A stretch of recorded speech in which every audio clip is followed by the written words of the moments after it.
નમસ્કાર વિદ્યાર્થી મિત્રો, standard 10 English direct indirect speech part 3 previous આપણે જોયા હતા ટેન્સમાં ફેરફાર. હવે નેક્સ્ટ આગળ વધી રહ્યા છીએ આપણે કે 6 છે ઇન્ટ્રોગેટિવ સેન્ટેન્સીસ, મતલબ ડાયરેક્ટ ઇનડાયરેક્ટ સ્પીચમાં ઇન્ટ્રોગેટિવ સેન્ટેન્સ કેવી રીતે ચેન્જ કરવાનું તેની વાત આપણે કરીએ.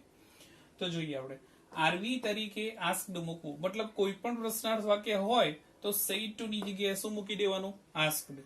સંયોજક તરીકે જો પ્રશ્ન સહાયકારક ક્રિયાપદ વડે પૂછ્યો હોય તો ઇફ મૂકવું, મતલબ એમાં જોવું કે ટુ બી ના રૂપથી સવાલ છે તો કંજક્શન શું મૂકવાનું? ઇફ. બરાબર. અને જો પરંતુ જો પ્રશ્ન WH પ્રશ્નાર્થ સર્વનામથી પૂછ્યો હોય તો સંયોજક તરીકે જે તે WH શબ્દ જ મૂકવું.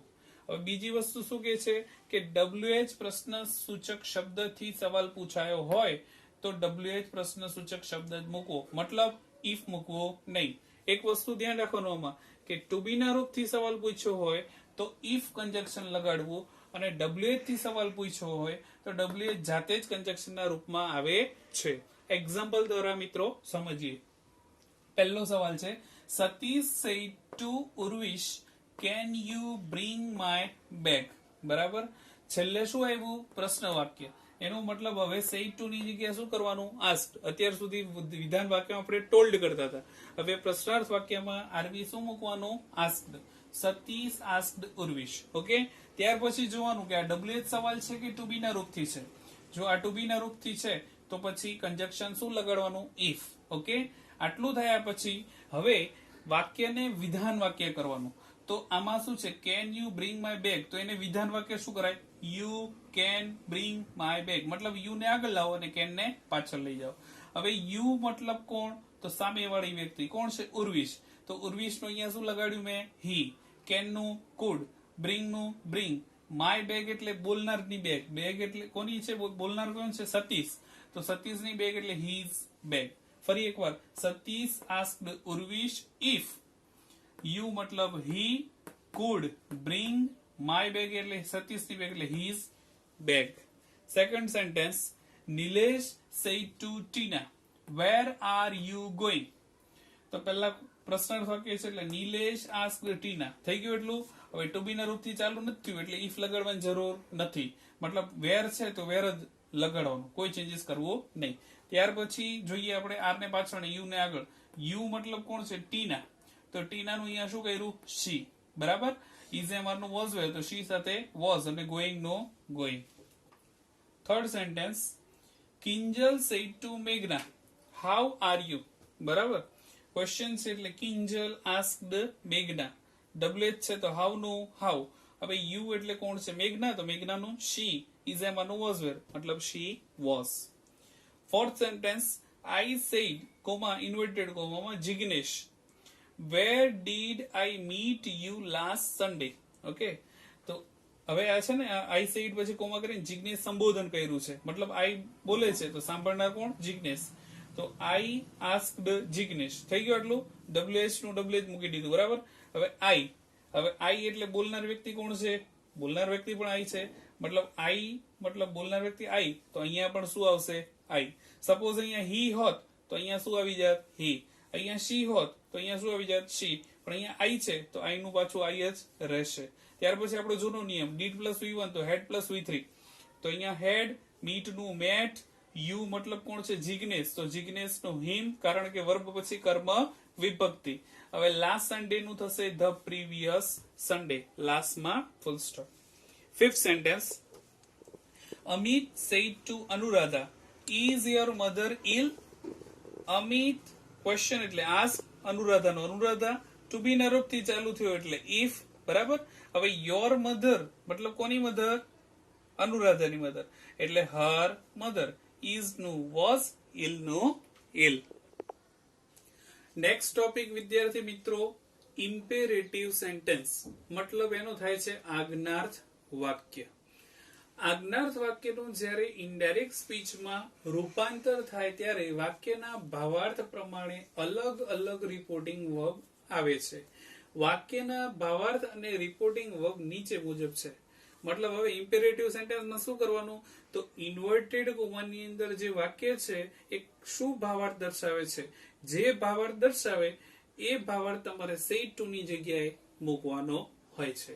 તો મેં અહીંયા નાનકડું કોષ્ટક બનાવ્યું છે કે વાક્યનો ભાવાર્થ એક બાજુ મૂક્યો છે અને એક બાજુ રિપોર્ટિંગ વર્બ, મતલબ કોઈ પણ ભાવાર્થ હોય એના આધારે શું આરવી આવે એની આ કોષ્ટકમાં ચર્ચા કરેલી છે.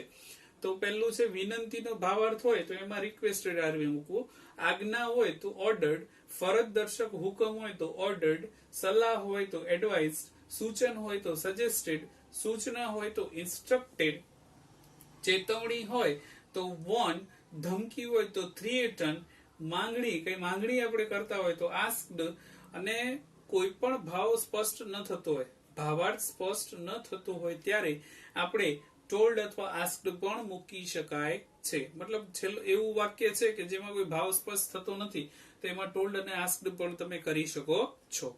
એક્ઝામ્પલ દ્વારા મિત્રો સમજીએ આપણે. કુશ said to his sister, please help me in my work. તો પહેલા તો વસ્તુ આ એક્ઝામ્પલ ઇન્વર્ટેડ કોમાની અંદર વાક્ય છે ને એ જોવાનું. Please help me in my work, મહેરબાની કરીને મને મારા કામમાં મદદ કર. કુશે એની સિસ્ટરને કહ્યું, મતલબ મહેરબાની કરી મતલબ પ્લીઝ આવે તો પ્લીઝ મતલબ વિનંતીનો ભાવ દર્શાવે છે. તો આપણે શું કરવાનું, કુશ રિક્વેસ્ટેડ હિઝ સિસ્ટર, બરાબર છે. ત્યાર પછી ઇન્વર્ટેડ કોમાને હટાવવા ટુ લગાડવો, બરાબર. પ્લીઝ જેવા શબ્દો નીકળી જાય છે. ત્યાર પછી શું છે, હેલ્પ, તો હેલ્પ નું હેલ્પ. મી એટલે કુશને, કુશને હવે કર્મ વિભક્તિ કેમ કે વર્બ પાછળ છે એટલે કુશ નું થયું હિમ. ઇન માય વર્ક, મારું વર્ક એટલે કુશ નું વર્ક એટલે હિઝ વર્ક, લાસ્ટમાં ફૂલ સ્ટોપ, બરાબર. Kush requested his sister to help him in his work, બરાબર. Second, Paresh sir said to the students, comma inverted comma, open your English book, બરાબર. તો પરેશ સરે શું કીધું કે ઓપન યોર ઇંગ્લિશ બુક, તો એમણે સૂચન કર્યું. તો સૂચન માટે આપણે શું કરીએ છીએ, suggested. Paresh sir suggested to the students to open. હવે યોર ઇંગ્લિશ બુક, યોર એટલે સામે વાળા વ્યક્તિઓ કોણ છે, સ્ટુડન્ટ્સ એટલે વિદ્યાર્થીઓ. તો વિદ્યાર્થી બહુવચન એટલે અહીંયા શું લખવું, યોર ની જગ્યાએ આવશે ધેર ઇંગ્લિશ બુક, બરાબર. Third sentence, the principal said, comma inverted comma, please help me, પછી કોમા કરીને મિસ્ટર ઓઝા, મતલબ પ્રિન્સિપલ બોલે છે તો સાંભળે છે મિસ્ટર ઓઝા, અને એ ભાવ કયો પ્રકટ થયો, પ્લીઝ છે મતલબ રિક્વેસ્ટેડ. તો પ્રિન્સિપલ રિક્વેસ્ટેડ મિસ્ટર ઓઝા, બરાબર. પ્લીઝ જેવા શબ્દો કાઢી નાખવાનું મેં કીધું.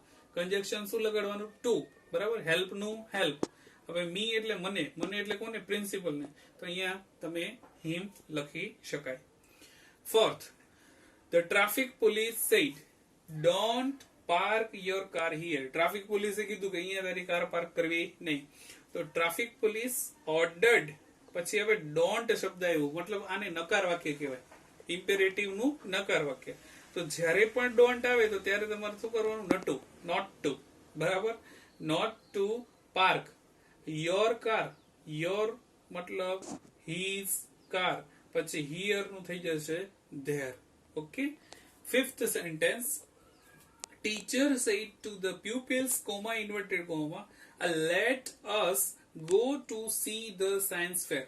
આ લેટ્સ વાળા વાક્ય પણ ઇમ્પેરેટિવ ના જ કહેવાય છે.